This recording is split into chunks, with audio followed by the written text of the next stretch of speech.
ಎಲ್ರಿಗೂ ನಮಸ್ಕಾರ. ರಶ್ಮಿ ಧ್ವನಿ ಕನ್ನಡ ಯೂಟ್ಯೂಬ್ ಚಾನಲ್ಗೆ ಎಲ್ರಿಗೂ ಸ್ವಾಗತ. ನನ್ನೆಲ್ಲ ಆತ್ಮೀಯ ಪ್ರೀತಿಯ 8ನೇ ತರಗತಿ ಒಂದು ಮಕ್ಕಳೇ, ಇಂದಿನ ಈ ದಿನದ ಕನ್ನಡ ತರಗತಿಗೆ ನಿಮ್ಮೆಲ್ಲರಿಗೂ ಸ್ವಾಗತ. ಪುಟಾಣಿಗಳೇ, ನಾವು ಕಳೆದ ದಿನ ತರಗತಿಯಲ್ಲಿ 8ನೇ ತರಗತಿಯ ಕನ್ನಡ ಭಾಷಾ ಪಠ್ಯಪುಸ್ತಕದಲ್ಲಿರ್ತಕ್ಕಂತಹ ಭಾಗ 1ರಲ್ಲಿ ಬರುವಂತಹ ಪಾಠ ಕೆ.ಎಸ್. ನರಸಿಂಹಸ್ವಾಮಿ ರಚನೆ ಮಾಡಿರ್ತಕ್ಕಂತಹ ಭಾರತೀಯತೆ ಅನ್ನುವಂಥ ಒಂದು ಪಾಠವನ್ನು ನಾವು ನೋಡ್ತಾ ಇದ್ವಿ. ನಮ್ಮ ಭಾರತೀಯತೆ ಈ ಪಾಠದಲ್ಲಿ ನಮ್ಮ ಭಾರತ ದೇಶದ ನೈಸರ್ಗಿಕ ಪ್ರಕೃತಿ ಸಂಪತ್ತು ಯಾವ ರೀತಿಯಾಗಿದೆ ಎಂಬುದನ್ನು ನಾವು ಸಂಪೂರ್ಣವಾದಂಥ ಒಂದು ವಿಷಯವನ್ನು ನಾವು ಕಳೆದ ದಿನ ತರಗತಿಯಲ್ಲಿ ತಿಳ್ಕೊಂಡಿದ್ವಿ. ಇಂದಿನ ತರಗತಿಯಲ್ಲಿ ಏನು ಮಾಡೋಣ, ಈ ಪಾಠದ ಸಂಪೂರ್ಣ ಪ್ರಶ್ನೋತ್ತರಗಳ ಬಗ್ಗೆ ಚರ್ಚೆ ಮಾಡೋಣ.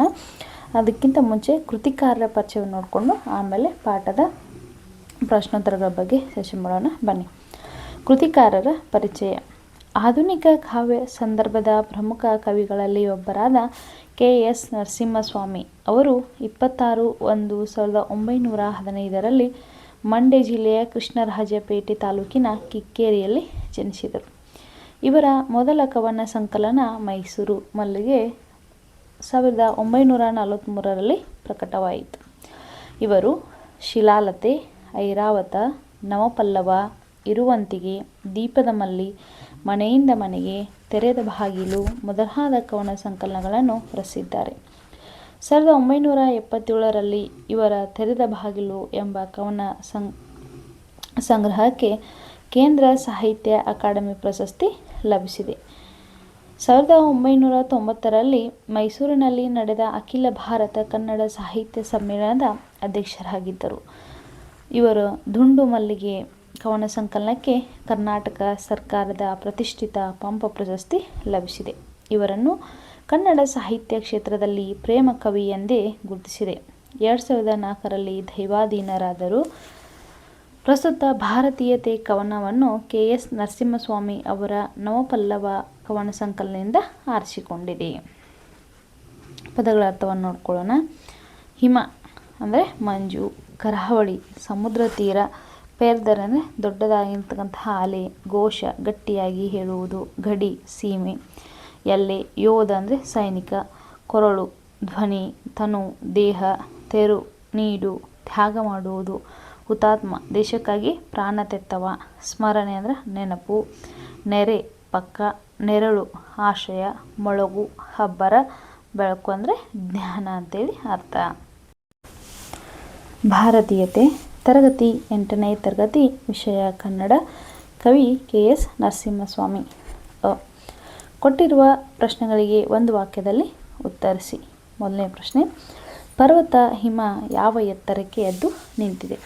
ಉತ್ತರ, ಪರ್ವತ ಹಿಮ ಆಕಾಶದ ಎತ್ತರಕ್ಕೆ ಎದ್ದು ನಿಂತಿದೆ. ಪೇರ್ದರೆಗಳು ಯಾವುದಕ್ಕೆ ಮುತ್ತ ನೀಡುತ್ತವೆ? ಉತ್ತರ, ಪೇರ್ದರೆಗಳು ಕರಾವಳಿಗೆ ಮುತ್ತ ನೀಡುತ್ತವೆ. 3. ಹಸಿರು ದೀಪವನ್ನು ಎಲ್ಲಿ ಹಚ್ಚಲಾಗಿದೆ? ಉತ್ತರ, ಹಸಿರು ದೀಪವನ್ನು ಬಯಲ ತುಂಬ ಹಚ್ಚಲಾಗಿದೆ. 4. ಯಂತ್ರಘೋಷ ಏಳುತ್ತಿರುವ ಬಗೆ ಹೇಗೆ? ಉತ್ತರ, ನೀಲಿಯಲ್ಲಿ ಹೊಗೆಯ ಚೆಲ್ಲಿ ಯಂತ್ರಘೋಷ ಏಳುತ್ತಿದೆ. 5. ನಮ್ಮ ಧ್ವಜವನ್ನು ಎತ್ತಿ ಹಿಡಿದವರು ಯಾರು? ಎತ್ತಿ ಹಿಡಿದಿರುವವರು ಯಾರು? ಉತ್ತರ, ನಮ್ಮ ಧ್ವಜವನ್ನು ಎತ್ತಿ ಹಿಡಿದಿರುವವರು ನಮ್ಮ ಸೈನಿಕರು. 6. ನಮ್ಮ ಪಯಣ ಎತ್ತ ಸಾಗಿದೆ? ಉತ್ತರ, ನಮ್ಮ ಪಯಣ ಗುರಿಯ ಕಡೆಗೆ ಸಾಗಿದೆ. ಕೊಟ್ಟಿರುವ ಪ್ರಶ್ನೆಗಳಿಗೆ 3 ಅಥವಾ 4 ವಾಕ್ಯದಲ್ಲಿ ಉತ್ತರಿಸಿ. ಮೊದಲನೇ ಪ್ರಶ್ನೆ, ಕಣ್ಣು ಬೇರೆಯಾದರೂ ನೋಟ ಒಂದಾಗುವ ಸಂದರ್ಭವನ್ನು ತಿಳಿಸಿ. ಉತ್ತರ, ಕವಿಯು ಭಾರತದ ಪ್ರಾಕೃತಿಕ ಸೌಂದರ್ಯವನ್ನು ಕುರಿತು ಹೇಳುತ್ತಾ, ಭಾರತದ ಉತ್ತರ ಭಾಗದ ತುದಿಯ ಹಿಮಾಲಯ ಪರ್ವತ ಶ್ರೇಣಿಗಳು ಆಕಾಶದೆತ್ತರಕ್ಕೆ ನಿಂತಿದೆ. ಭಾರತದ ಪೂರ್ವ ಮತ್ತು ಪಶ್ಚಿಮ ಕರಾವಳಿ ತೀರ ಪ್ರದೇಶದಲ್ಲಿ ಕರಾವಳಿಗೆ ಮುತ್ತ ನೀಡುವ ದೊಡ್ಡ ದೊಡ್ಡ ಅಲೆಗಳ ಗಾಯನವಿದೆ. ಭಾರತದ ಬಯಲು ಪ್ರದೇಶದಲ್ಲಿ ಸದಾ ಕಾಲ ಹರಿಯುವ ನದಿಗಳು ಕೃಷಿಗೆ ಸಹಾಯಕವಾಗಿ ಹಸಿರು ದೀಪದಂತೆ ತೋರುತ್ತಿದೆ. ಆಕಾಶದ ನೀಲಿಯಲ್ಲಿ ಹೊಗೆಯನ್ನು ಚೆಲ್ಲುತ್ತಾ ನಿಂತಿರುವ ಬೃಹತ್ ಕೈಗಾರಿಕೆಗಳಿದ್ದು, ನಮ್ಮ ದೇಶದ ವಿವಿಧ ಪ್ರದೇಶಗಳಲ್ಲಿ ವಾಸಿಸುತ್ತಿರುವ ಜನರ ಕಣ್ಣುಗಳು ಬೇರೆಯಾದರೂ ನೋಟ ಒಂದೇ ಎಂದು ಹೇಳಿದ್ದಾರೆ. ಎರಡನೆಯ ಪ್ರಶ್ನೆ, ಭಾಷೆ ಬೇರೆಯಾದರೂ ಭಾವ ಒಂದು ಸಮರ್ಥಿಸಿ. ಉತ್ತರ, ನಮ್ಮ ದೇಶವನ್ನು ಶತ್ರುಗಳ ದಾಳಿಯಿಂದ ಕಾಪಾಡಲು ಗಡಿಭಾಗಗಳಲ್ಲಿ ಭೂಸೇನೆ, ಆಕಾಶದಲ್ಲಿ ವಾಯುಸೇನೆ, ಕಡಲಿನಲ್ಲಿ ನೌಕಾಸೇನೆಯ ಸೈನಿಕರು ಭಾರತ ದೇಶದ ತ್ರಿವರ್ಣ ಧ್ವಜವನ್ನು ಹಿಡಿದು ನಿಂತಿದ್ದಾರೆ. ಈ ಧ್ವಜದ ನೆರಳಿನಲ್ಲಿ ವಿವಿಧ ಧರ್ಮ, ಭಾಷೆಗಳ ಜನರು ಜೀವಿಸುತ್ತಿದ್ದಾರೆ. ನಮ್ಮೆಲ್ಲರ ಭಾಷೆಗಳು ಬೇರೆಯಾದರೂ ನಾವೆಲ್ಲರೂ ಭಾರತೀಯರು ಎಂಬ ಭಾವನೆ ನಮ್ಮಲ್ಲಿದೆ ಎಂದು ಕವಿ ಹೇಳಿದ್ದಾರೆ. ಈ ಕೊಟ್ಟಿರುವ ಪ್ರಶ್ನೆಗಳಿಗೆ 8-10 ವಾಕ್ಯದಲ್ಲಿ ಉತ್ತರಿಸಿ. ಮೊದಲನೇ ಪ್ರಶ್ನೆ, ನಾವು ಭಾರತೀಯರು ಎಂಬ ಅಭಿಮಾನದಿಂದ ಮಿಡಿಯುವ ಸನ್ನಿವೇಶವನ್ನು ವಿವರಿಸಿ.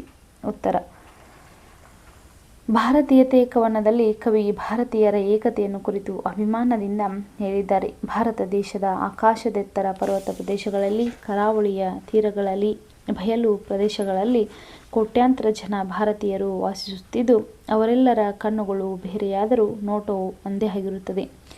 ನಮ್ಮ ನಾಡಿನಲ್ಲಿ ಹಲವಾರು ಗಡಿ ಪ್ರದೇಶಗಳು, ಎತ್ತರವಾದ ಭಾನು ಕಡಲುಗಳಿವೆ. ಯೋಧರು ನಮ್ಮ ಧ್ವಜವನ್ನು ಅಲ್ಲಿ ಹಾರಿಸುತ್ತಿದ್ದಾರೆ. ನಮ್ಮ ತಾಯಿ ಭಾರತಾಂಬೆಯು ನಮ್ಮೆಲ್ಲರನ್ನು ಒಂದೇ ತೊಟ್ಟಿಲಿನಲ್ಲಿ ಪೊರೆಯುತ್ತಿದ್ದಾಳೆ. ಭಾರತೀಯರ ಭಾಷೆಗಳು ಬೇರೆ ಬೇರೆಯಾದರೂ ಭಾವನೆಗಳು ಒಂದೇ ಆಗಿವೆ. ಹಾಗೂ ತಾಯ್ನಾಡಿಗಾಗಿ ಪ್ರಾಣ ತ್ಯಾಗ ಮಾಡಿರುವ ಅನೇಕ ಹುತಾತ್ಮರು ನಮ್ಮ ದೇಶದಲ್ಲಿದ್ದಾರೆ. ನಾವು ಕಷ್ಟದಲ್ಲಿದ್ದರೂ ಪರರ ಕಷ್ಟಗಳಿಗೆ ಮಿಡಿಯುವ ಸಂಸ್ಕೃತಿ ನಮ್ಮದಾಗಿದೆ. ಬಿರುಗಾಳಿ ಎಂಬ ಕಷ್ಟದಲ್ಲಿಯೂ ನಾವು ನಮ್ಮ ಗುರಿಯ ಬೆಳಕಿನೆಡೆಗೆ ಸಾಗುತ್ತಿದ್ದೇವೆ. ನಾವು ಯಾವುದೇ ರಾಜ್ಯದಲ್ಲಿದ್ದರೂ ನಾವು ಒಂದೇ, ನಾವೆಲ್ಲರೂ ಭಾರತೀಯರು ಎಂದು ಕವಿ ಅಭಿಮಾನದಿಂದ ಹೇಳಿದ್ದಾರೆ. ಈ ಸಂದರ್ಭಾನುಸಾರ ವಿವರಿಸಿ. ಮೊದಲನೇ ಪ್ರಶ್ನೆ, ಕಣ್ಣು ಬೇರೆ ನೋಟ ಒಂದು. ಆಯ್ಕೆ: ಪ್ರಸ್ತುತ ವಾಕ್ಯವನ್ನು ಕೆ.ಎಸ್. ನರಸಿಂಹಸ್ವಾಮಿ ಅವರ ನವಪಲ್ಲವ ಕವನ ಸಂಕಲನದಿಂದ ಆಯ್ದ ಭಾರತೀಯತೆ ಎಂಬ ಪದ್ಯದಿಂದ ಆರಿಸಿಕೊಳ್ಳಲಾಗಿದೆ. ಸಂದರ್ಭ: ಭಾರತ ದೇಶದ ಪರ್ವತದ ತಪ್ಪಲು ಪ್ರದೇಶಗಳಲ್ಲಿ, ಕರಾವಳಿ ಪ್ರದೇಶಗಳಲ್ಲಿ, ಹಸಿರಾದ ಬಯಲು ನಾಡಿನಲ್ಲಿ, ನದಿ ತೀರಗಳಲ್ಲಿ, ನೀಲಿ ಹೊಗೆ ಕಾರುವ ಯಂತ್ರಘೋಷಗಳ ಬಳಿಯಲ್ಲಿ, ಈ ಎಲ್ಲ ಕಡೆ ವಾಸಿಸುವ ಕೋಟ್ಯಾಂತರ ಜನರ ಕಣ್ಣು ಬೇರೆ ಬೇರೆಯಾಗಿದ್ದರೂ ನೋಟವು ಒಂದೇ ಆಗಿದೆ ಎಂದು ಹೇಳುವ ಸಂದರ್ಭದಲ್ಲಿ ಕವಿ ಈ ಮೇಲಿನ ವಾಕ್ಯವನ್ನು ಹೇಳಿದ್ದಾರೆ. ಸ್ವಾರಸ್ಯ: ನಾವೆಲ್ಲರೂ ದೇಶದ ವಿವಿಧ ಪ್ರದೇಶಗಳಲ್ಲಿ ವಾಸಿಸುತ್ತಿದ್ದರೂ ನಾವೆಲ್ಲರೂ ಒಂದೇ ಎಂಬ ಐಕ್ಯತಾ ಭಾವವೇ ಇಲ್ಲಿರುವ ಸ್ವಾರಸ್ಯವಾಗಿದೆ. 2. ಭಾಷೆ ಬೇರೆ ಭಾವ ಒಂದು. ಆಯ್ಕೆ: ಪ್ರಸ್ತುತ ವಾಕ್ಯವನ್ನು ಕೆ.ಎಸ್. ನರಸಿಂಹಸ್ವಾಮಿ ಅವರ ನವಪಲ್ಲವ ಕವನ ಸಂಕಲನದಿಂದ ಆಯ್ದ ಭಾರತೀಯತೆ ಎಂಬ ಪದ್ಯದಿಂದ ಆರಿಸಿಕೊಳ್ಳಲಾಗಿದೆ. ಸಂದರ್ಭ: ನಮ್ಮ ನಾಡಿನಲ್ಲಿ ಹಲವಾರು ಗಡಿ ಪ್ರದೇಶಗಳಿದ್ದು, ವಿಸ್ತಾರವಾದ ಭಾನು ಅಂದರೆ ಆಕಾಶ ಮತ್ತು ಕಡಲುಗಳಿವೆ. ನಮ್ಮ ಯೋಧರು ನಮ್ಮ ನಾಡಿನಲ್ಲಿ ತ್ರಿವರ್ಣ ಧ್ವಜವನ್ನು ಎತ್ತಿ ಹಿಡಿದಿದ್ದಾರೆ. ನಾವೆಲ್ಲರೂ ವಾಸಿಸುತ್ತಿರುವ ನಮ್ಮ ದೇಶವಾದ ಭಾರತವು ನಮ್ಮೆಲ್ಲರನ್ನು ಪೊರೆದ ತೊಟ್ಟಿಲಾಗಿದೆ. ಯುಗ ಯುಗಗಳಲ್ಲಿಯೂ ನಮ್ಮ ಕೊರಳಿನಿಂದ ಐಕ್ಯತೆಯು ಧ್ವನಿ ಮೂಡಿಬಂದಿದೆ. ಆದ್ದರಿಂದ ನಮ್ಮ ಭಾಷೆಗಳು ಬೇರೆಯಾದರೂ ಭಾವವು ಒಂದೇ ಎಂದು ಕವಿ ಹೇಳುವ ಸಂದರ್ಭದಲ್ಲಿ ಈ ವಾಕ್ಯವು ಬಂದಿದೆ. ಸ್ವಾರಸ್ಯ: ನಮ್ಮ ನಾಡು ವಿವಿಧತೆಯಲ್ಲಿ ಏಕತೆಯನ್ನು ಸಾಧಿಸಿದ ನಾಡಾಗಿದೆ ಎಂಬುದೇ ಇಲ್ಲಿನ ಸ್ವಾರಸ್ಯವಾಗಿದೆ. 3. ಎಲ್ಲೇ ಇರಲಿ ನಾವು ಒಂದು. ಆಯ್ಕೆ: ಪ್ರಸ್ತುತ ವಾಕ್ಯವನ್ನು ಕೆ.ಎಸ್. ನರಸಿಂಹಸ್ವಾಮಿ ಅವರ ನವಪಲ್ಲವ ಕವನ ಸಂಕಲನದಿಂದ ಆಯ್ದ ಭಾರತೀಯತೆ ಎಂಬ ಪದ್ಯದಿಂದ ಆರಿಸಿಕೊಳ್ಳಲಾಗಿದೆ. ಸಂದರ್ಭ: ನಮ್ಮಲ್ಲಿ ನಾಡಿಗಾಗಿ ಪ್ರಾಣ ತ್ಯಾಗ ಮಾಡಿರುವ ಅನೇಕ ಹುತಾತ್ಮರಿದ್ದಾರೆ. ನಮ್ಮ ನಾಡಿನಲ್ಲೂ ಪರರಿಗೆ ಮಿಡಿಯುವ ಸಂಸ್ಕೃತಿ ನಮ್ಮದು. ಬಿರುಗಾಳಿಯಂತಹ ಕಷ್ಟದಲ್ಲೂ ಕಷ್ಟ ಸಹಿಸಿ ನಮ್ಮ ಗುರಿಯೆಡೆಗೆ ಸಾಗುವ ಧೀರ ಪ್ರಯಾಣದಲ್ಲಿದ್ದೇವೆ. ನಾವು ಯಾವುದೇ ರಾಜ್ಯದಲ್ಲಿದ್ದರೂ ನಾವೆಲ್ಲರೂ ಒಂದೇ ಎಂದು ಕವಿ ಹೇಳುವ ಸಂದರ್ಭದಲ್ಲಿ ಈ ವಾಕ್ಯವು ಹೊಂದಿದೆ. ಸ್ವಾರಸ್ಯ: ನಾವು ದೇಶದ ಯಾವುದೇ ಭಾಗದಲ್ಲಿ ವಾಸಿಸಿದರೂ ನಾವು ಭಾರತೀಯರೆಂಬ ಅರಿವು ಎಲ್ಲರಿಗೂ ಇರಬೇಕೆಂಬುದೇ ಇಲ್ಲಿನ ಸ್ವಾರಸ್ಯವಾಗಿದೆ. ಬಿಟ್ಟ ಸ್ಥಳ ತುಂಬಿರಿ. 1. ಯಂತ್ರ ಡ್ಯಾಶ್ ವೇಳುವಲ್ಲಿ ಅಂದರೆ ಘೋಷ. ಯಂತ್ರ ಘೋಷ ವೇಳುವಲ್ಲಿ. ಉತ್ತರ. 2ನೇದು, ಒಂದೇ ನೆಲದ ಡ್ಯಾಶ್. ಉತ್ತರ, ತೊಟ್ಟಿಲಲ್ಲಿ. ಒಂದೇ ನೆಲದ ತೊಟ್ಟಿಲಲ್ಲಿ. 3. ನಮ್ಮ ಯುಗದ ಧನಿಗಳಾಗಿ ಮೂಡಿದ್ದೆಲ್ಲ ಡ್ಯಾಶ್ ಹಾಡಿನಲ್ಲಿ. 4. ಎಲ್ಲೇ ಇರಲಿ ನಾವು ಡ್ಯಾಶ್ ಒಂದು. ಎಲ್ಲೇ ಇರಲಿ ನಾವು ಒಂದು. ನಡೆವ ಡ್ಯಾಶ್ ಪಯಣದಲ್ಲಿ. 5ನೇ ಪ್ರಶ್ನೆ, ಧೀರ. ನಡೆವ ಧೀರ ಪಯಣದಲ್ಲಿ. ಮಕ್ಕಳೇ, ಇಲ್ಲಿವರೆಗೂ ನಾವು ಭಾರತೀಯತೆ ಪಾಠದ ಸಂಪೂರ್ಣ ಪ್ರಶ್ನೋತ್ತರಗಳನ್ನ ಚರ್ಚೆ ಮಾಡಿದ್ದೀವಿ. ಮುಂದಿನ ತರಗತಿಯಲ್ಲಿ ನಿಮಗೆ ಮತ್ತೊಂದು ಅದ್ಭುತವಾದಂತಹ ಪಾಠದೊಂದಿಗೆ ನಿಮ್ಮೆಲ್ಲರನ್ನು ಭೇಟಿ ಆಗ್ತೀನಿ. ಅಲ್ಲಿವರೆಗೂ ನೀವೆಲ್ಲರೂ ನೋಡ್ತಾ ಇರಿ ರಶ್ಮಿ ಧ್ವನಿ ಕನ್ನಡ ಯೂಟ್ಯೂಬ್ ಚಾನಲ್ ಅಂತ ಹೇಳ್ತಾ ನನ್ನ ತರಗತಿಗೆ ವಿರಾಮ ನೀಡ್ತೀನಿ. ಎಲ್ಲರಿಗೂ ನಮಸ್ಕಾರ.